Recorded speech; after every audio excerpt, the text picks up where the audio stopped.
चलिए, तो आज हम लोग बहुत दिनों के बाद आए हैं क्लास के लिए। आज हम लोग को क्या पढ़ना था? पॉलिटी में कहाँ तक हो गया था? नागरिकता तक हो गया था। बताया था कि मौलिक अधिकार के बारे में आज पढ़ाएंगे। क्या है मौलिक अधिकार, देखते हैं। ये सब आपको तभी समझ में आएगा। ये पहला क्लास है और एक क्लास और होगा, तब जाके ये क्लियर हो पाएगा। ठीक है, तो सबसे पहले मौलिक अधिकार या मूल अधिकार इंग्लिश में जिसको बोलते हैं फंडामेंटल राइट, तो ये होता क्या है, इसको जानेंगे कि होता क्या है। तो अधिकार क्या होता है? अधिकार किसी व्यक्ति को, अधिकार दो तरह का होता है। एक कानूनी अधिकार मौलिक अधिकार जो संवैधानिक में होता है, एक मूल अधिकार होता है। दोनों संवैधानिक ही हैं। एक संवैधानिक अधिकार में दो अधिकार कौन कौन? एक मूल अधिकार, एक संवैधानिक अधिकार, कानूनी अधिकार। मौलिक अधिकार आपको कभी भी छीना नहीं जा सकता है, कभी भी आपको छीना नहीं जा सकता है। संवैधानिक अधिकार आप ये क्या बोला जाता है, कानूनी अधिकार आपको छीना जा सकता है, चेंज किया जा सकता है, पोस्टपोन किया जा सकता है। और ये अधिकार कभी नहीं, मौलिक अधिकार कभी छीना नहीं जा सकता है। इसको बस कुछ दिन के लिए रोक सकते हैं, विशेष परिस्थिति में रोक सकता है, बढ़ा सकते हैं, घटा सकते हैं। ठीक है, लेकिन छीना नहीं जा सकता है। तो आज हम पढ़ते हैं मौलिक अधिकार के बारे में। मूल अधिकार, तो सबसे पहले इसके बारे में जाने कि हमारे भारतीय संविधान में जो इसका जिक्र है कहाँ कहाँ है, कैसे कैसे इसका मूल अधिकार नाम कैसे पड़ा। तो जो मौलिक अधिकार का जो सबसे पहले प्रथा आया ना, वो ब्रिटेन में 1215 ईस्वी में वहां के एक शासक थे जो बहुत मतलब दमनकारी शासक थे। तो वो क्या करते थे कि बहुत प्रताड़ित करते थे लोगों को। तो उनका विद्रोह कर दिया। विद्रोह करके तो वो क्या किए, देखे कि सत्ता जाने लगा, तो वो एक पत्र पे, व्हाइट पेपर पे लिख के दस्तावेज दिए कि ठीक है, अब आपके साथ ऐसा नहीं करेंगे। तो वही कहलाया क्या? Magna carta. और वही मैग्ना कार्टा है, इसी बोलते हैं भारत का मैग्ना कार्टा। किसको बोलते हैं? तो मौलिक अधिकार को बोलते हैं। तो ये मैग्ना कार्टा क्या दिया? अधिकार दिया, अधिकार पत्र दिया। किनके शासनकाल में? तो जॉन नाम था उनका, जॉर्ज जॉन। ठीक है, वो दमनकारी शासक थे, ब्रिटिशियंस थे। ठीक है, फ्रेंच के थे। ये बस इंफॉर्मेशन के लिए जानिए, ये पीसीएस का एग्जाम में पूछेगा, ऐसे कर्मचारी का एग्जाम में नहीं पूछेगा। चलिए ये देखिए, अब देखिए भाग 3 संविधान में इसका जिक्र है। कहाँ? भाग 3 में। किसमें? भाग 3 पार्ट 3 में। कहां से कहां तक है? तो अनुच्छेद 12 से 35 तक। डायरेक्ट पूछता है ग्रुप डी में, मौलिक अधिकार का जिक्र अनुच्छेद कितना से कितना में है, कितना भाग में है, क्या है, नहीं है। डायरेक्ट कांस्टेबल हो गया, ग्रुप डी हो गया, ये सब एग्जाम में। तो ध्यान दीजिएगा, ये संविधान, भारतीय संविधान के भाग 3 में है, अनुच्छेद 12 से 35 तक में है। अब इसका कुछ पहले पॉइंट देखेंगे। ठीक है, आर्टिकल से पहले पॉइंट देखेंगे।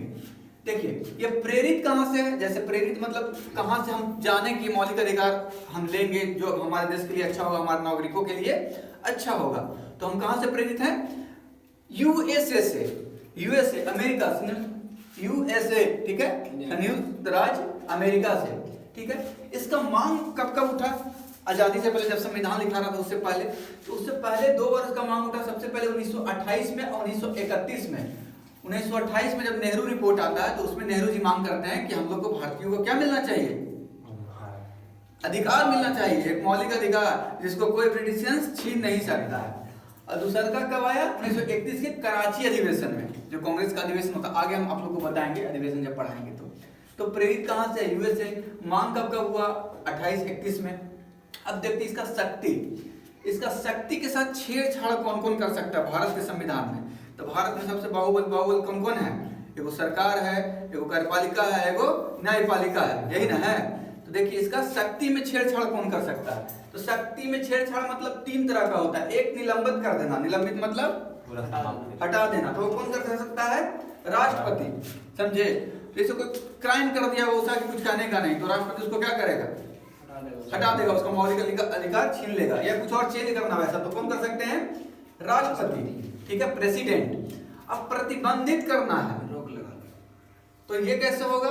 ये राष्ट्रपति का पावर नहीं, इसके लिए दोनों सदन में पास करना होगा। संसद के दोनों सदन से पास करके मेजोरिटी से इसको पास कराना होगा। कौन करेगा? संसद। ठीक है। तीसरा, मौलिक अधिकार का रक्षा कौन करेगा? जैसे अभी तो जब यहाँ नंबर और प्रतिबंधित की बात आया तो राष्ट्रपति या प्रधानमंत्री कोई सरकार आया कहा कि हम सबके मौलिक अधिकार छीन लेंगे पास करके भी, कहेगा ना कि छीन लेंगे, तो उस स्थिति में कहेगा रुक रुक रुक, ये रक्षा करने वाला सुप्रीम कोर्ट और हाई कोर्ट, समझे? तो सुप्रीम कोर्ट और हाई कोर्ट कहे रुको, देखे तो पहले कौन अमेंडमेंट लाया है जी, नागरिकता छीनने वाला, देखे हटाओ इसको, अच्छा नहीं है, इसको शून्य कर देगा या निरस्त कर देगा। तो रक्षा का काम कौन करता है? सुप्रीम कोर्ट और हाई कोर्ट, ठीक है। निलंबन कौन कर सकता है? राष्ट्रपति। और प्रतिबंध कौन लगा सकता है? सांसद। 3 लोग, ठीक है। अब देखिए 3 पॉइंट हो गया। चौथा पॉइंट देखिएगा, मूल संविधान में मौलिक अधिकार की संख्या कितना था? 7, लेकिन अभी कितना है? 6। 1 हटा दिया गया, वो हम बताते हैं। मूल संविधान में था जो 7 था, देखिए मूल संविधान में था जो 7 था, वर्तमान में 6 है। 1 को हटा दिया गया है, इसको हटा दिया गया, देखिए संपत्ति। अब देखेंगे कि जब 7 को जो था हमारा मौलिक अधिकार 7 को था, तो कौन कौन था भाई? तो इसका बहुत अच्छा ट्रिक है, स सो ध सी स। कैसे कहते हैं? स रे ग म प ध नि, तो ऐसे ही है, स सो ध सी स, स सो ध सी स। 10 पर बोलिएगा, याद हो जाएगा। इसका मतलब हुआ कि स पर होगा समता का अधिकार या समानता का अधिकार, ये पहला हो गया। दूसरा मौलिक अधिकार क्या है? स्वतंत्रता का, फ्रीडम, ठीक है, स्वतंत्रता का एक अधिकार। तीसरा क्या हो गया? शोषण के विरुद्ध अधिकार, ठीक है। हाँ, तीसरा हो गया शोषण के विरुद्ध अधिकार। और चौथा क्या हो गया? धार्मिक स्वतंत्रता का अधिकार, ठीक है, धर्म से छेड़छाड़ कोई नहीं कर सकता, उसका अधिकार दिया गया। पांचवा क्या हो गया? शिक्षा व संस्कृति, एजुकेशन एंड कल्चर, ठीक है। और यही छठा में था संपत्ति, किसको हटा दिया गया, ठीक है। और 7वां में क्या है कि कौनों में छेड़छाड़ आप किए, ऊपर से लेकर नीचे तक छेड़छाड़ किए तो यहीं से मारेंगे कि आप सब निरस्त कर देंगे, ठीक है। तो संवैधानिक उपचार, इस शब्द के उपचार कौन करता है? संवैधानिक उपचार, इसको कहा जाता है संवैधानिक उपचार, ठीक। अब देखिए इसका ट्रिक क्या है? स सो ध सी स। याद करने का बहुत अच्छा तरीका, 10 बार बोलिए, याद हो जाएगा। और दूसरा चीज आपको याद करना है कि कितना से कितना आर्टिकल में है। तो समता समानता वाला 14 से 18, बस इतने, और बाद ऐसी याद हो जाएगा। 18, फिर 22, 24, 28, 30, ठीक है। क्योंकि 14 से 18 तक तो खत्म हो गया, अब स्टार्ट होगा क्या? 19 से। 19 हम क्यों याद रखें, ठीक है। तो 14 से 18, 22, 24, 28, 30 और 31 खत्म कर दिया गया है, ठीक है। और 32 में बताएंगे कि 31 को खत्म करके कहाँ लाया गया, उसको मौलिक अधिकार से हटा के कानूनी अधिकार बना दिया गया, ठीक है। ये तो समझ गए ना जी।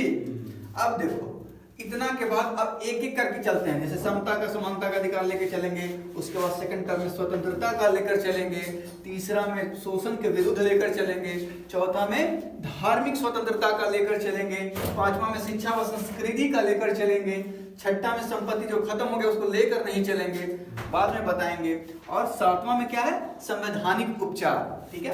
अब देखिए, अब पूछिएगा कि 14 से 18 स्टार्ट हो गया, 12-13 कहाँ गया भाई? तो 12-13 जो है ना, 12-13 तो यहाँ छुपा दिए, उसको नुका के रखे, समझे, नुका छिपा के रखे, ठीक है। तो अब यहाँ स्टार्ट करने से पहले एक बार फिर से आप लोग पूछेंगे, अधिकार, मौलिक अधिकार क्या है? मौलिक अधिकार, मौलिक अधिकार किसी व्यक्ति को रहने, किसी भी व्यक्ति को जीने, रहने, अपना मानसिक, अपना आर्थिक, हर चीज से संवर्धित होने के लिए मौलिक अधिकार बहुत जरूरी है। उसी को संरक्षण करने के लिए, इक्वलिटी लाने के लिए सब वो दिया गया, ठीक है, समझ गए। अब देखिए, जैसे तुमको कोई मार दिया, ठीक है, तुमको कोई मार दिया, पीट दिया या गाली दे दिया, तो क्या कहना है? उसको काहे गाली दिया? तो समाज में तो सबका बराबर का अधिकार है, काहे हमको कोई गाली दे देगा, काहे हमको कोई मार देगा, मेरा घर है काहे कोई लूट लेगा। तो इस सबसे रक्षा करने के लिए क्या बनाया गया है? संविधान। संविधान में मौलिक अधिकार, अगर उसका उल्लंघन कीजिएगा तो आके टांग के ले जाएगा, अब हर सोटा देगा पहले, बशर्ते क्या पावरफुल ना होता है, पावरफुल आदमी को कुछ होता है। चलिए अब देखते हैं 12 और 13 जो छुपैले थे, देखिए उसको स्पेशल लिखे हैं। 12 में डेफिनेशन है, याद रखिएगा, डेफिनेशन। राज्य को परिभाषित किया गया, राज्य मतलब कोई जगह यहाँ नहीं कहा गया है, सरकार का बॉडी को कहा गया है, एक्सप्लेन किया गया है राज्य, ठीक है। राज्य मतलब जगह नहीं है, स्टेट वाला राज्य वो वाला राज्य नहीं कि भौगोलिक राज्य नहीं है, यहाँ क्या है, परिभाषित किया गया है सिस्टम को। देखिए सरकार, राज्य में कौन है, सरकार और संस्था, दो तरह की सरकार है यहाँ, राज्य है दो तरह के, कौन कौन, एक सरकार और दूसरा संस्था, ऑर्गेनाइजेशंस। जैसे सरकार में कौन कौन आ जाएगा, केंद्र सरकार, राज्य सरकार और लोकल बॉडी। केंद्र सरकार, राज्य सरकार और लोकल बॉडी, जिसको कहते हैं पंचायती राज, नगर निकाय, नगर निगम, ये सब जो आ गया ना लोकल बॉडी में हो गया। अब संस्था, organisation, supreme court, high court, समझे, ये सब क्या आ गया, ये सब संस्था में आ गया।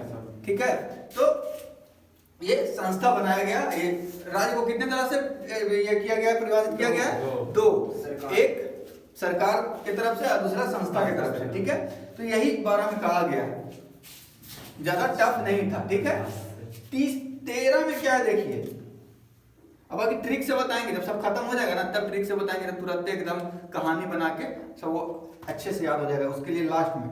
ठीक है, अब 13 में देखिए, 13 में कहा गया कि अधिकारों का अल्पीकरण या अधिकारों का असंगत प्रयोग करेगा सरकार, तो उसको कौन करेगा, वाले कानून को निरस्त कर देगा या शून्य कर देगा। कहा गया है कि कोई भी मौलिक अधिकार में अगर अल्पीकरण मतलब छोटा करना, अगर छोटा करता है, अधिकार को कम करता है, या फिर असंगत जो नहीं होना चाहिए, जैसे चोरी करे पर मृत्यु दंड के प्रावधान कर दिया, तो क्या है, असंगत है।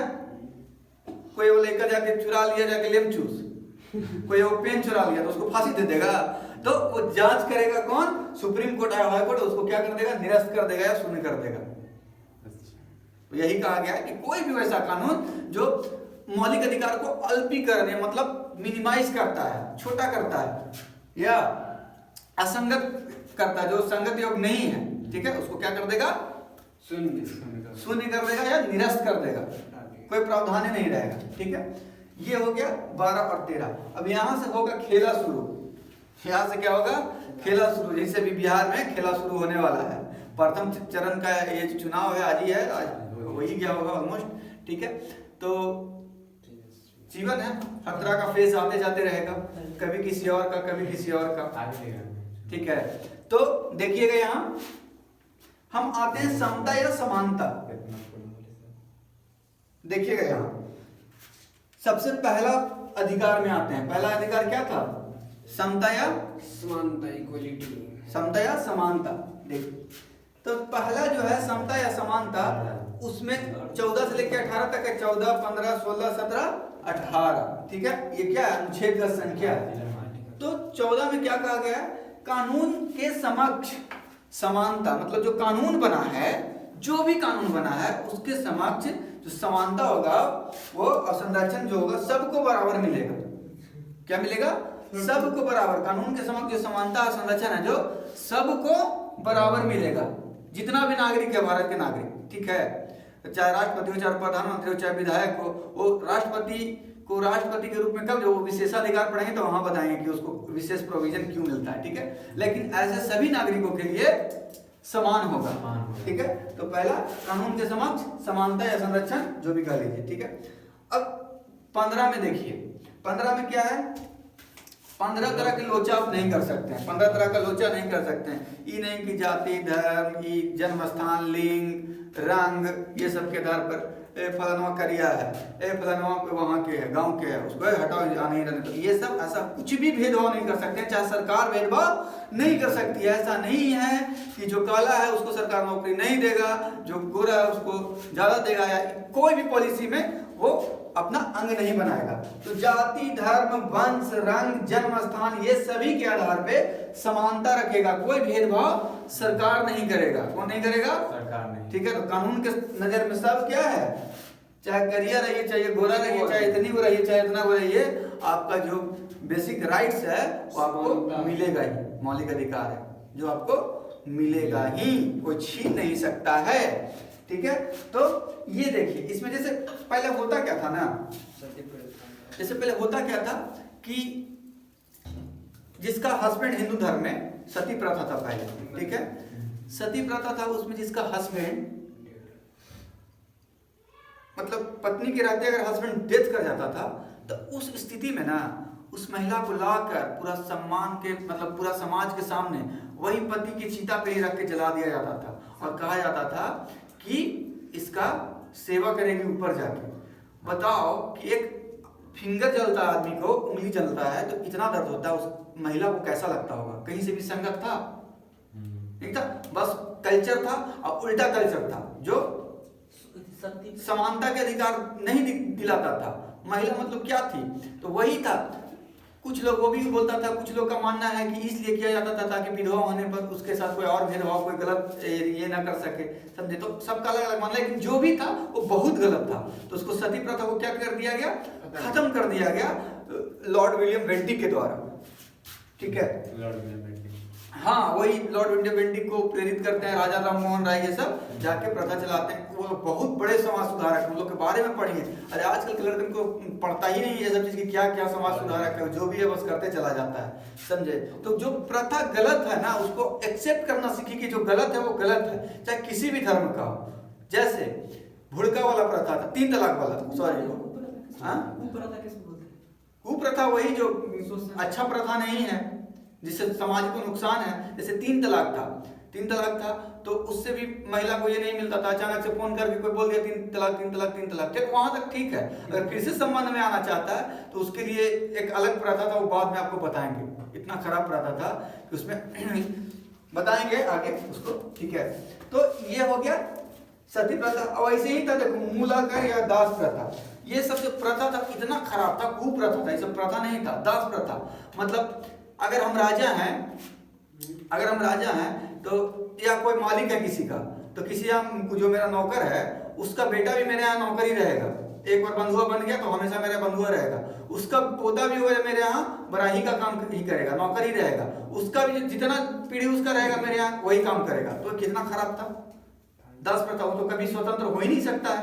तो ये खराब था, दास प्रथा हो गया और सती प्रथा हो गया। और एक था देखिए मूलाकर, जो कि केरल के ट्रावणकोर में इतना खराब, इतना अगर अभी तक के इतिहास में सबसे गंदा जो प्रथा था, सबसे मतलब नफरती, वो यही था। इसीलिए कभी कभी ब्राह्मण समाज को थोड़ा सा बुरा लग जाता है, लेकिन सोचने वाली बात बुरा उसी को लगेगा जो पढ़ेगा।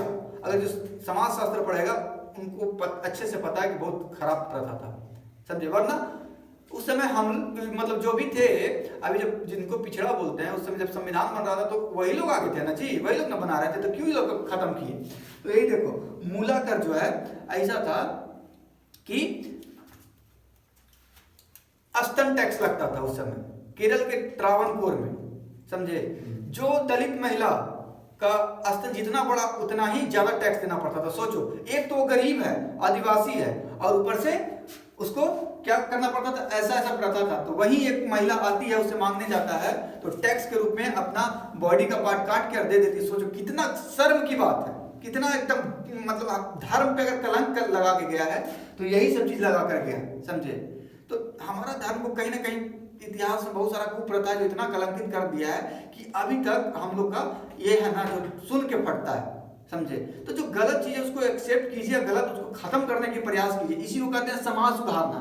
उस समय भी विरोध हुआ था जब खत्म करा जा रहा था, इसके लिए भी विरोध हुआ, सती प्रथा के लिए विरोध हुआ, 3 तलाक के लिए लोग रोज सड़क पे संसद तक आए। लेकिन जो गलत था, गलत है, वो गलत ही रहेगा, उसको कभी समर्थन नहीं मिलेगा, समझे? तो इसीलिए जो प्रथा गलत है उसको गलत मानिए और स्वीकार कीजिए। हर एक धर्म का बोल रहे हैं, ठीक है? और वो आम आदमी से ज्यादा ये कर सकता है। जैसे हिंदू धर्म का होता है पुजारी पंडित लोग, वो कर सकते हैं, डिमांड कर सकते हैं, तो उनसे ज्यादा सुकून से मतलब शांति अच्छे तरीके से सुलझा लिया जा सकता है। अब जैसे मुस्लिम में जो होते हैं उनको क्या बोलते हैं, बोर्ड का जो बोर्ड होता है उनके अध्यक्ष होते हैं, वो अगर इतना कर देते इतना करना ही नहीं पड़ता। कोई भी जो खराब कल्चर है वो खराब कल्चर को निरस्त कर सकते हैं, समझे? तो कहीं कहीं ये सब बहुत नुकसानदेह होता है। तो ये था अनुच्छेद 15, जाति धर्म वंश जन्म स्थान के आधार पे समानता। अब देखिए लोक नियोजन के समानता। लोक नियोजन मतलब लोगों को नियोजित करना, मतलब नौकरी देना। जैसे अभी बिहार में तेजस्वी बाबू बोले हैं कि हर एक परिवार के एक सदस्य को नौकरी मिलेगा, समझे? सबको एक नौकरी मिलेगा। सब पूछ रहा है कहाँ से मिलेगा? अरे भाई बिहार से, तो बिहार से मिलेगा, समझे? उस पर सोचने वाली बात है। अगर कोई कहता है कि कहाँ से मिलेगा, एक्ट बना हुआ है ना, प्राइवेट में लोग नौकरी कर रहा है ना, वही तेजस्वी क्या करेगा कि उसको गवर्नमेंट एम्प्लॉय बना के प्राइवेट कंपनी को देगा। तब तो शोषण नहीं ना होगा। प्राइवेट कंपनी में क्या होता है, जाके देखिए शोषण होता है। जो एम्प्लॉय है 6,000 में खट रहा है, 5,000 में खट रहा है, 7,000 में खट रहा है, उसको कोई देखने वाला ही नहीं है। क्यों? क्योंकि बड़ा बड़ा बिजनेसमैन का पॉलिटिशियन से खूब ये है।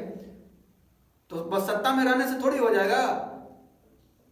इसके लिए समाज सुधार की या कल्पना यहाँ करना पड़ता है। बहुत सारा चीज है, ऐसा नहीं है कि बिहार के पास टैलेंट की कमी है, नौकरी नहीं कर सकते, इंफ्रास्ट्रक्चर नहीं आ सकता, यहाँ जॉब नहीं कर सकता, जॉब दे नहीं सकता, एंटरप्रेन्योर नहीं है, सब कुछ है, बशर्ते कि सरकार का यहाँ की पॉलिसी नहीं है उस तरीके की। सरकार सिर्फ चुनाव से 6 महीना पहले एक्टिव होता है और खाली सोचता है कैसे जीता जाए, कैसे सामाजिक लड़ाई लड़ाया जाए, कैसे जाति के आधार पर लड़ा जाए, कैसे धर्म के आधार पर लड़ा जाए, कैसे द्वेष फैलाया जाए, किस तरीके से मेरा सरकार है, ये सोचता है। ये नहीं सोचता है कैसे शांति रखा जाए, कैसे अच्छा करा जाए, कैसे डेवलपमेंट किया जाए, कैसे सबको आर्थिक रूप से अच्छा किया जाए, सामाजिक रूप से अच्छा किया जाए, ये सोचता ही नहीं है। अब सोच रहा है तो अभी तक वही है। तेजस्वी जी बोले देखिए कितना लोग देते हैं, लाते हैं, अगर आते हैं तो ठीक है, और नहीं तो भाई फिर 5 साल भुगतिएगा, जिसका भुगतना हो उसको तो लिखा हुआ है ही ना, एक फेज बजा हुआ है। आप लोग अगर समझदार हैं तो समझिएगा, ठीक है। तो ये हो गया लोक नियोजन। लोक नियोजन की समानता ये 3 तरीके से दिया जाता है, जाति के आधार पर भी दिया जाता है, स्थान के आधार पर भी, लिंग के आधार पर। तो कहिएगा कि जाति आधार पर क्यों दिया जाता है? देखिए बाबू, बहुत सारी ऐसी जातियां हैं जो आर्थिक रूप से इतना पिछड़ा हुआ है कि वो ऐसा गाँव में रह रहा है कि वहाँ ना स्कूल है, ना ही कॉलेज है, ना ही उसके पास पैसा है बड़ा बड़ा कॉलेज में पढ़ने के लिए। तो उस स्थिति में क्या किया जाता है, आरक्षण दिया जाता है वो लोगों को। हम पढ़ाएंगे आगे आरक्षण के बारे में, क्या आरक्षण सही है, गलत है, नहीं है, ईडब्ल्यूएस है क्या, सब बताएंगे, ठीक है।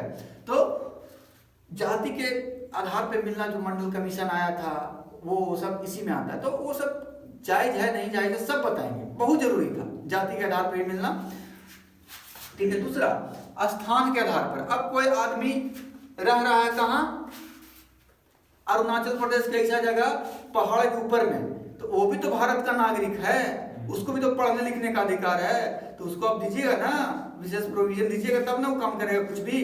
तो उसको आरक्षण दिया जाता है। या बहुत सारा आदिवासी वाला क्षेत्र आता है, एकदम पिछड़ा हुआ क्षेत्र आता है, जंगल वाला क्षेत्र, वहाँ कोई रिसोर्सेज नहीं है जाने का, तो लोग क्या किया जाता है, प्रमोट किया जाता है। नहीं प्रमोट करेगा तो वहाँ वाला सब आतंकवादी या टेररिस्ट ना बन जाएगा जी। जब उसके पास न रोजगार रहेगा ना शिक्षा रहेगा तो क्या करेगा, वैसे मार के शिकार करके खाएगा। वो जब दिमाग नहीं है तो उसको आदमी जानवर में फर्क का समझ में आएगा। अभी अंडमान निकोबार में जाइए, बहुत सारा ऐसा रहता है जनजाति जो आदमी के लिए क्या है, आदमखोर है, घातक है। तो इसीलिए क्या किया गया है, स्थान के आधार पे भी आरक्षण दिया गया है। अब लिंग के आधार पे, जैसे लिंग के आधार पे भी आरक्षण, जैसे महिला को 40% का आरक्षण यहाँ बिहार में मिला है ना, लिंग के आधार पे। जो ट्रांसजेंडर है उनको भी मिला है।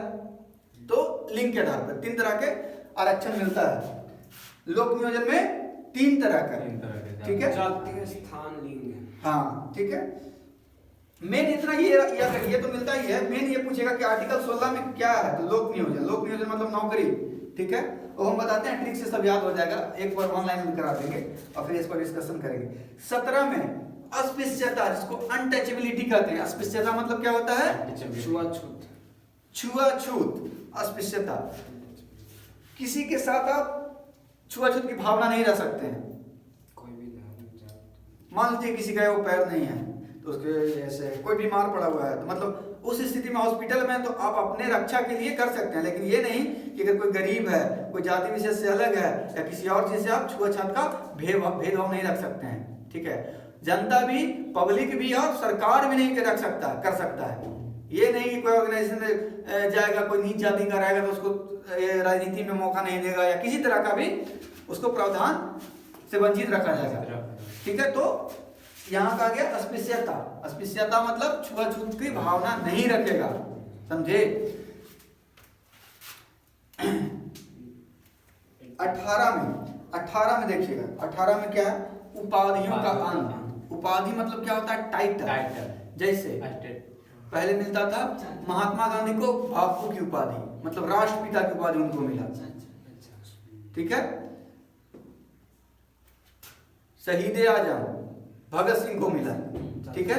तो ऐसा जननायक कर्पूरी ठाकुर को मिला, ठीक है, उसको बाद में मिला। चलिए ये देखिए, तो ये सब जो है ना टाइटल का अब दोबारा कोई बापू नहीं बन सकता भारत का, समझे। तो इसलिए रोका गया है ताकि हमारा देश का जो भी योगदान दिए हैं, हमारे देश को मजबूती जो भी स्वतंत्रता सेनानी हैं, बड़े बड़े हमारे लीडर्स हैं, उनका सम्मान दिल में संजोए रखने के लिए ये प्रावधान किया गया कि उसको टाइटल अब देना बंद किया जाए। कोई और नहीं बन सकता है बापू, कोई और नहीं बन सकता है शहीद आजम, कोई और नहीं बन सकता है नेहरू, समझे। तो नहीं बन सकता लौह पुरुष अब तुम फिर से बना दोगे तो फिर उनको क्या रिस्पेक्ट रह जाएगा, कैसे इतिहास में लोग याद रखेगा कि हमारे ऐसे भी थे रक्षा मंत्री, तो वही सब चीज को रक्षा करने के लिए ये बनाया गया है, ठीक है। तो उसके जगह पे अब क्या किया जाता है, प्रोत्साहित किया जाता है किस चीज से, राजकीय सम्मान से, राष्ट्रीय सम्मान से, शैक्षणिक सम्मान से, समझे, से सम्मानित किया। जैसे अब मिलेगा क्या, पद्मश्री, पद्म भूषण, पद्म विभूषण, राज्य का जो भी है, राज्य बेस्ट संगीत पुरस्कार, राज्य का बढ़िया लिखने वाला तो लेखन का पुरस्कार, ये सब नृत्य का नृत्य पुरस्कार, इस टाइप का मिलेगा आप सब। तो यही हम साफ साफ लिख दिया हूँ, देखिए, राष्ट्रीय पुरस्कार, राजकीय पुरस्कार और शैक्षणिक पुरस्कार। जैसे अभी आप कोई डिग्री हासिल करते हैं तो क्या मिलता है आपको, शैक्षणिक पुरस्कार के रूप में सर्टिफिकेट मिलता है, अवार्ड मिलता है ना, टॉप किए, कुछ भी किए तो सम्मानित आपको किया गया पुरस्कार से, तो उस रूप में मिलता है, ना कि पहले जैसा। ही नहीं कि आप गए कोई आंदोलन में, फिर से आप आंदोलन कर, जैसे अन्ना हजारे दिल्ली में आए थे उस समय, कांग्रेस की सरकार जब थी तो आए थे, आंदोलन किए, तो अब उनको फिर से बापू का दर्जा कोई नहीं दे देगा, समझे, कोई वैसा टाइटल नहीं देगा उनको। तो ये सब चीज का ये जिक्र किया गया है आर्टिकल 18 में। अब देखिए इसको एक शब्द में कैसे याद रखेंगे, अनुच्छेद 12 में क्या है, परिभाषा, राज्य का परिभाषा। राज्य का मतलब हम क्या बताए थे, सरकार और ऑर्गेनाइजेशन, हाँ ठीक है, सरकार और संस्था, ठीक है। तो 12 में परिभाषा, 13 में अल्पीकरण, मौलिक अधिकार का अल्पीकरण करेगा, अगर कुछ ने काटने का काम करेगा तो उसको रद्द या निरस्त कर दिया जाएगा, सिंपल सी है। फिर 14 में देखिए, 14 में कानून के समक्ष, 14 में सिंपल सी है, कानून के समक्ष समता का अधिकार, समता या समानता, ठीक है, कानून के समक्ष, ये याद रखिएगा, यही पूछता में, कानून के समक्ष, ठीक है। 15 में जाति धर्म, 15 तरह की चीज ले आया, जाति धर्म ये वो, ठीक है। 15 या 5 है ना, तो 5 या 1 2 3 4 5 ऐसे करके याद रख लीजिए, ठीक है। ये सब के आधार पे समानता, ठीक है।